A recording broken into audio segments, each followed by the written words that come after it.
I didn't have my combo square and stuff over here. That was a mistake. You want to have your tools here. I got a hammer here. You see that? All right. I got my combo square. I got a tape measure. I want to be ready to go because when I start tacking these, I have to tap them down. Run these down so they're tight. You just need to be snug on there just to hold everything in place while I tack it. I'm laying on my lines pretty nice, pretty happy with that.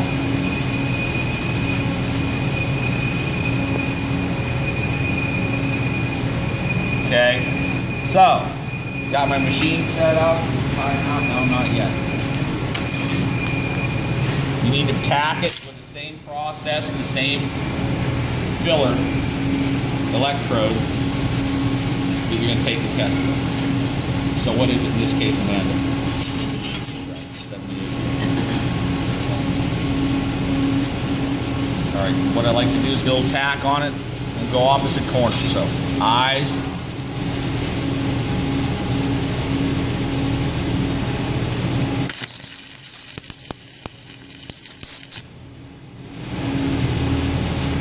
Get a good tack on it. It's gonna pull up. Come down to the opposite corner, tap it down. Check your line, make sure it doesn't run off from you. Tack this corner, be ready to tack it. Eyes.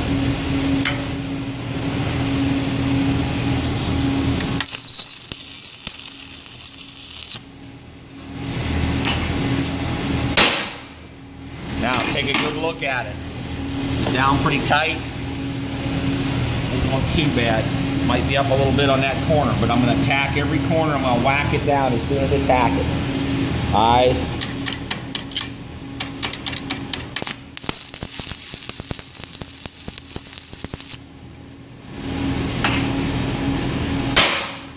You want to tack it pretty quickly while it's still supple.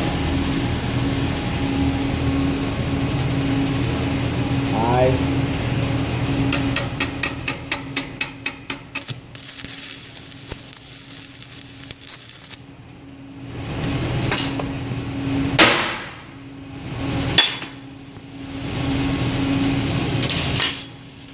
Now, before I go any further, I'm going to pull that out of there. Pretty early in the morning. Wow, that root opening's a little bigger than I wanted, but it'll work. Okay? So I got a 1/4-inch root opening. It's probably a little bigger than that. It looks like 5/16. So I don't know, and that end's pretty good. Well, I don't know, it's not that far off. Anyway, big thing, it's down tight. See how tight that is? I can't see any daylight under it. That's one of the things I'm going to look for. All right, once you get it off there, then you can put your tacks on it.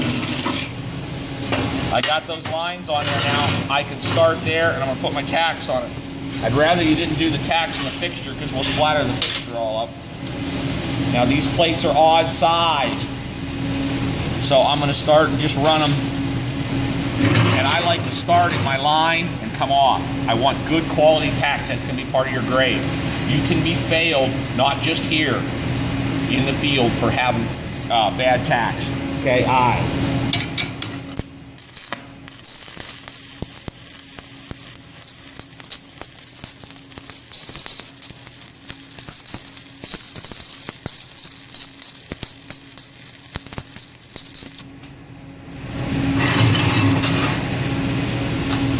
Eyes.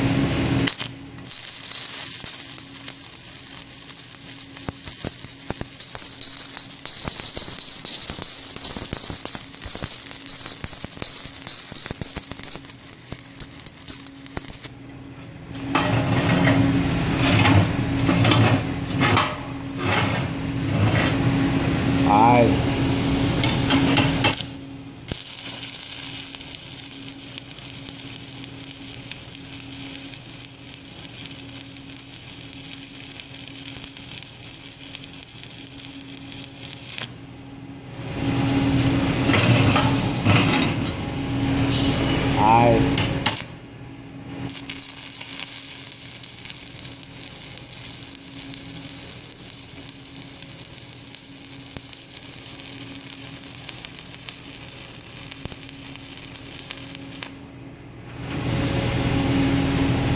Okay, there's my 4 tacks. I've got my chipping hammer right here. I have a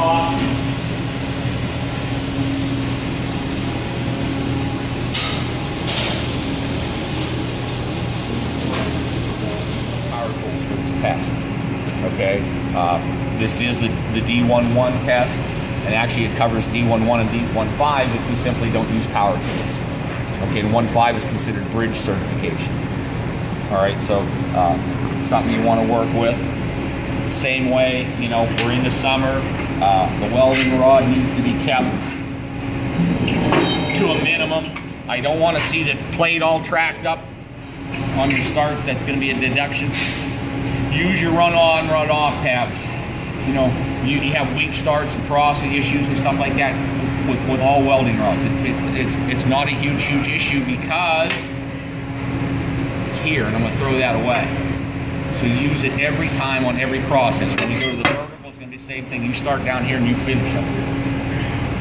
Okay? We got any questions so far? Okay? It's pretty straightforward. What I'd like to do is set that up just a little bit. Let me find something a little bit.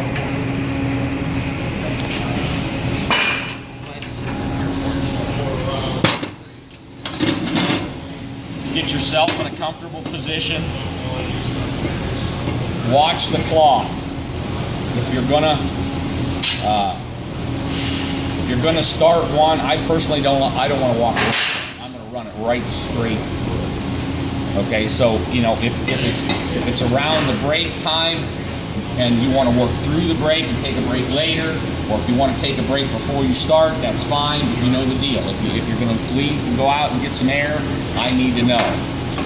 All right. The other thing is if they're in process and they're hot, underneath those burn tables, we're going to empty those out and make sure they're good. Are those metal boxes? Those are hot boxes.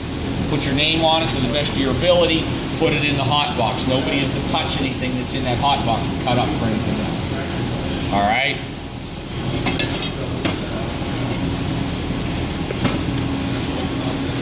A couple of tacks here. Eyes.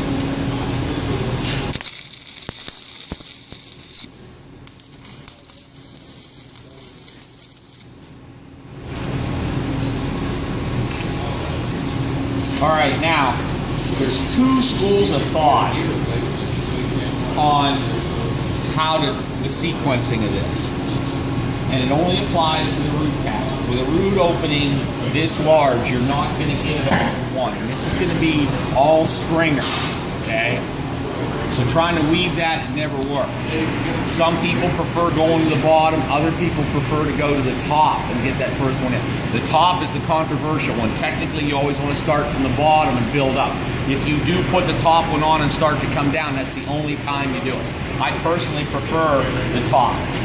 Burn that in there. Now what you want to do is make sure it doesn't hang down and sag enough to cover any of this.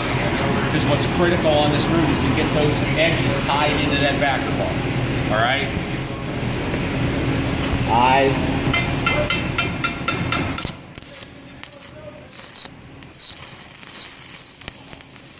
See how nice that worked out? I had a little trouble. No big deal because I had my runoff tab.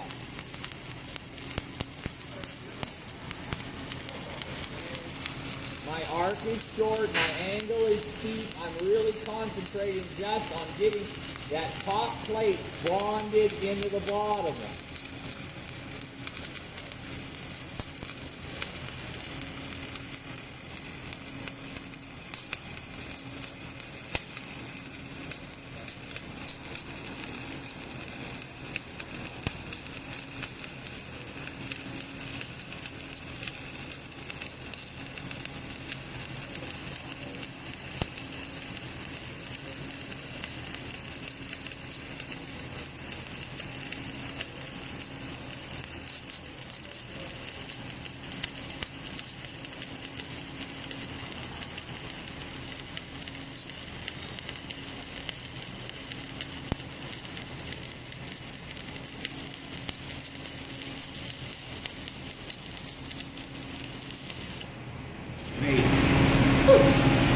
Okay, what did we learn there? Amanda. It took all the rod we had. I used that rod to do several tacks. All right. Now we're going to get in there. We're going to chip that off.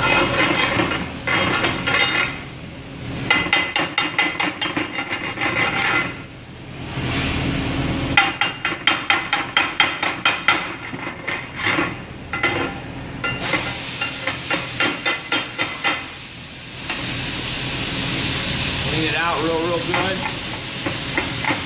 If there's any slag in there, you absolutely got to get it dug out of there. You notice I don't have any cracks all over the plate. I want good, clean start. Cracks are going to be deducted. Give me 5 more. Please.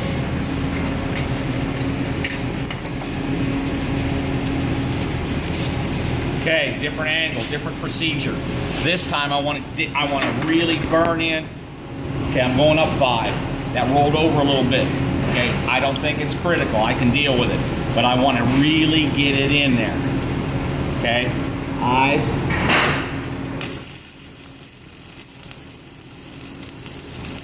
Again, I started on my runoff tab.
Okay, did anybody notice what was going on there?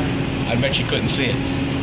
You know, a lot of you whine about the arc flow issues, and I got no other way to say it but whine. And one of the big things about it is don't throw your hand up. Your pros deal with it. That's what separates you. If you can't learn to deal with that, you're going to struggle.